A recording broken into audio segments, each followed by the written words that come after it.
Hi kids, it's Mrs. Rones and we are starting chapter 9. How very exciting.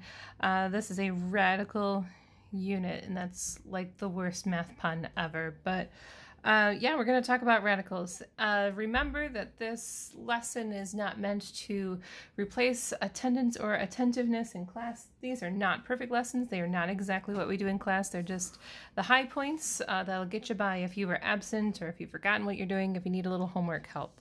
Hopefully this is, helpful to you. And if it's not, I'll leave you with my email address too so you can touch base with me. So up till now, we've been talking about linear equations. Today we're going to start talking about quadratics. And wow, those are exponentially more fun. Let me zoom in a little bit. Yeah, so up till now, we have only had one solution, except for limited situations where there's no solutions or infinite solutions, but those are kind of a diamond in a rough. And linear equations form a line when they're graphed, and they don't have any exponents. So that's what we've been doing. Let's talk about what we have to look forward to. So today we're going to start talking about quadratic equations, and these have one or two solutions. They form a parabola. Some people say parabola. You shouldn't say that. Sounds like something you could catch. An illness or something. It looks like a vase, like a V. It can go down as well. We're going to learn all about that. And quadratics have an exponent of 2. I'm so excited for you because this is fun, fun, fun. Here are some new terms. So this says, you say this, not funny symbol thingy, it says the square root of 9 equals 3. The square root of 9 is 3. And what that means is what number times itself, not times 2, what number times itself gives us 9? And the answer is 3. 3 times 3 is 9. Or if I had the square root of 16, it would be 4. The square root of 144 is 12. And it works the opposite too. 3 squared is 9. 9 squared is 81. 5 squared is 25. So this symbol, that is called a radical symbol. That's why math teachers with terrible senses of humor say this is a radical lesson, because we think we're funny when we say that. This number 9, the thing on the inside of the radical symbol, is called the radicand. And then this whole thing, I'm going to use a different pen. All of this is called a radical expression.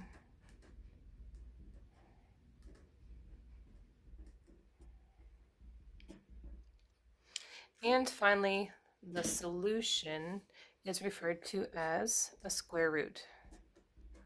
The square root of 9 is 3. And so Bart Simpson has nothing to do with math, but everything to do with the 80s, which you should know all about. But I feel like I've run that joke into the ground already. So signs matter very much. Just like a green light is very, very different than a red light. Signs in a radical really do matter. So we've just established that the square root of 9 is 3. What this means is whatever the square root of 9 is, make that negative. So the square root of 9 is 3. Now make it negative. This means, what is the square root of a negative 9? What number times itself gives us a negative 9? And we deliberated a little bit about that in class, and we came to the conclusion that it's not possible because any number times itself will give you a positive. A positive squared is a positive, a negative squared is a positive. So this is not possible. And we have this fun little symbol here. This means positive, negative square root of 9, because you'll see the solution is positive, negative 3. We'll go back to where we started. While 3 squared is 9, negative 3 squared is also 9. Negative 3 times negative 3 is positive 9. But when it's written like this, we just assume that the person asking the question is wanting the positive. When it's specified plus minus, then you should write positive, negative 3. Okay, so perfect squares. There are perfect squares and imperfect squares. We're going to talk about the perfect ones. Those are the numbers whose square roots are integers, whole numbers. For example, 4, because the square root of 4 is 2. 9, the square root of 9 is 3. 16, the square root of 16 is 4, right? Not perfect squares would be like 5, because that comes out to be a whole long crazy decimal. I'm not sure where I'm putting commas there, sorry. 6, 7, all these are not perfect squares. Now, if you want to do nice things for yourself and make life easier, I recommend that you memorize your perfect squares. So they go 1, 4, 9, 16, 5 squared is 25, 6 squared is 36, 7 squared is 49, 8 squared is 84, 9 squared is 81, 10 squared is 100, 11 squared is 121, 12 squared is 144, and it goes on. But those will get you going for what we're doing. Cool. Let that soak in. While I'm flipping pages, guys, feel free to pause this, rewatch this. Don't feel like you have to just jump into a video and watch it at the pace that I teach it. I do that so that I talk knowing that you'll be doing that as we go. So, okay, so here's a quadratic equation with a phantom arrow pointing. Here's the equation. Ax squared plus bx plus c equals 0. So when you see this in real life, a, b, and c will have numbers there. But it's always x here, here, no x there. So for example, you could have 3x squared plus 2x plus 6 equals 0. That would be an example of a quadratic equation. This front part, this a, is called the leading coefficient, and it's important. How do you like that train?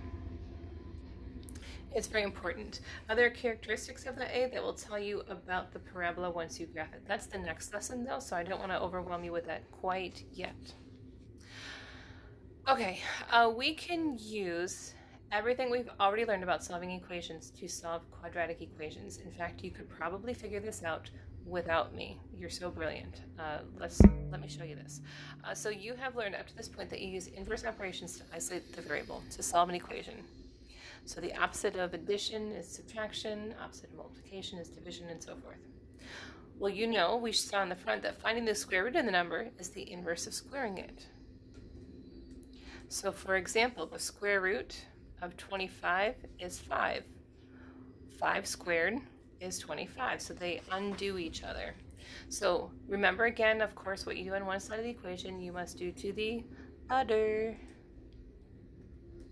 Okay, so let me show to you how this is just like what we've been doing, just one tiny addition.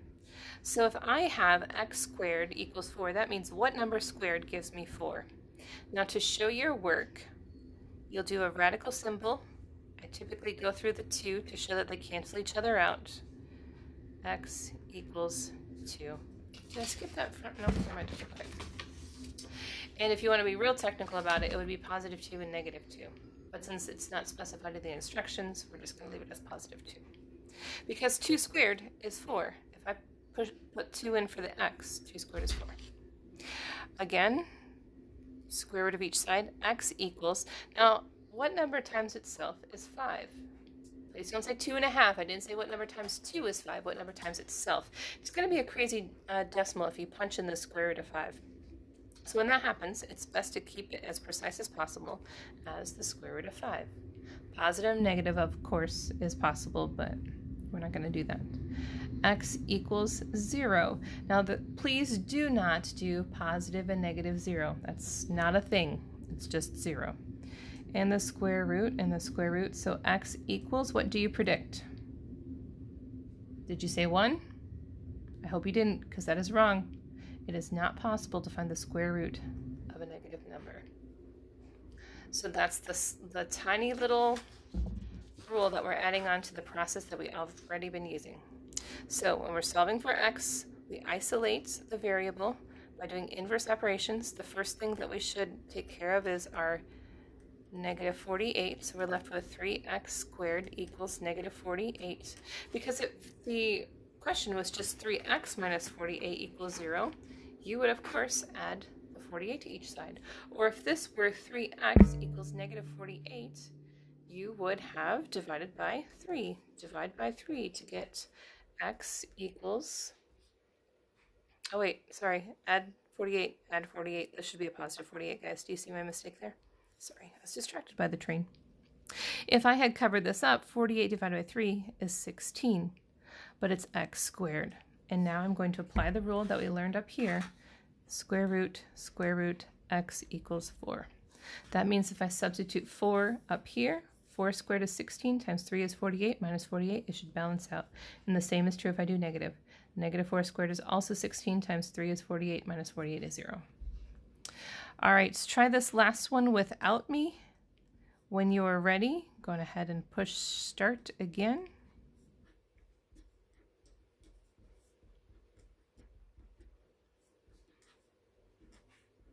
Equals... Not possible. It's not possible to find the square root of a negative 3.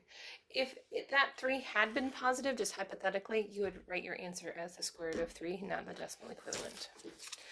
Okay, so that was the notes for this section, but if you're looking at your homework, you'll notice that there are some other subtle things in your homework that weren't in the notes, and that is because you have some calculator problems, and I try not to junk up our lesson time with calculator problems. And also because it's not super practical to use a calculator. In the next lesson, you'll learn how to reduce square roots more precisely, more appropriately.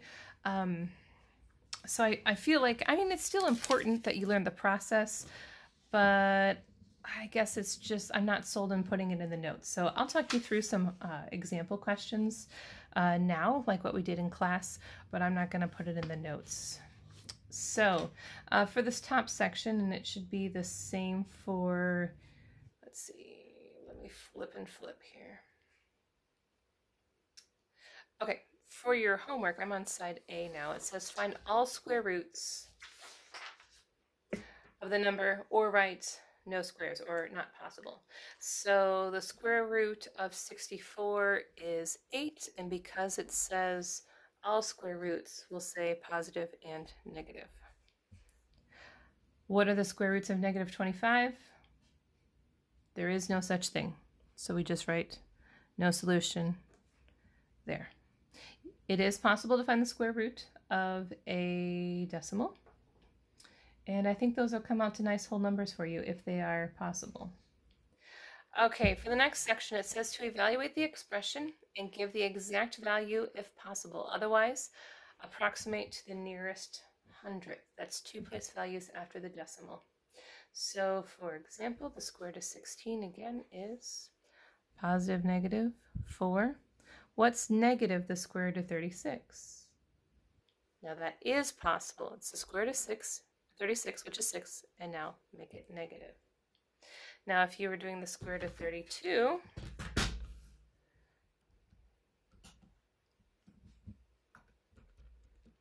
you get 5.656 and some numbers. So there's tens, hundreds. So we look at neighbor 6. That says to go to 5.66. If you like, you can use the little squiggle. 5.66, and of course that's positive and negative. So that's how you do that section there. Okay, here's the calculator section. This is different for the 2 major calculators that are used in class. This one, the blue one, like what I'm using now, is the most difficult one to use. So if you have the chunky one, we call it, you shouldn't be in so much discomfort. So what this means is the square root of b squared minus 4ac. This is where using parentheses really matters. So in this case, b is 5, a is 1, and c is negative 6. Truly, if you could do this in your head, you would probably be better off than using a calculator. You could do it in chunks. So for example, order of operations, right? Negative 4 times a times c, so negative 4 times 1 times negative 6 is 24. b squared would be 25 squared is 25. 25 and 24 is 49 squared, or 49 is 7. So you can do that in your head fairly easily. Using your calculator is a different story. But if you want to use your calculator on this one, you'll do the square root of, see how you have parentheses there? Okay, we have to do the b squared on its own, so 5 squared. See how I added new parentheses just for that section? Minus, and now new parentheses, 4 times a times c, end parentheses, and another parentheses to end the whole square root business. Enter, and you still get 7. If I lost you, I'll do it again. Okay. So the square root of, there's your parentheses, b squared, so there's new parentheses for the b squared, negative 21 squared. Ooh, you know what? This calculator has a goofy thing with negatives. So since you know that a negative squared is just going to be positive, I recommend that you just punch in 21 squared and let it be done there. Forget the negative because it's just going to turn positive anyway. Minus 4ac, and that phrase and the square root, hit enter in 9. But you could have done that piece by piece too, right? Negative 4 times a times c, so negative 4 times, that'd be negative 40, negative 360. Well, subtract that from whatever that is and find the square root. It's probably 81, so it's just 9. Okay, hopefully I didn't lose you there. Again, it's just pushing buttons. Again, use a calculator to evaluate the expression, round to the nearest hundredth. Again, so these are going to come out to messy decimals, and every time you round, you no longer have a precise number that you're working with. So we'll learn how to deal with that in a better way in our next lesson. So you know me, I always like the answers to go in ascending order. That serves you well moving forward. So what this means is we're going to do for 6 minus, so we get the smaller answer first, 6 minus 2 square roots of 3 divided by 5, and then 6 plus 2 square roots of 3 over 5. So on this calculator, I'll do 6 minus parentheses 2 times the square root of 3. When you push square root of 3, you have that parentheses there. So this is n parentheses for the square root, n parentheses for that phrase. And then I hit enter there. Leave that number in there, and then hit divided by 5, the denominator. Don't forget the denominator. A lot of students will just do the top and they forget the bottom. So 0.507, neighbor 7 says to bring that up to 0.51. Okay, I'll do another one just in case I lost you again. So I'm going to do the positive now.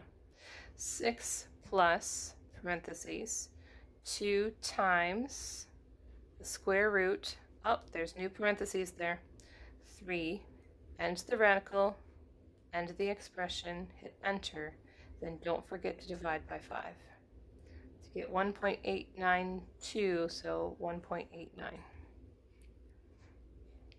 And that's how you do that.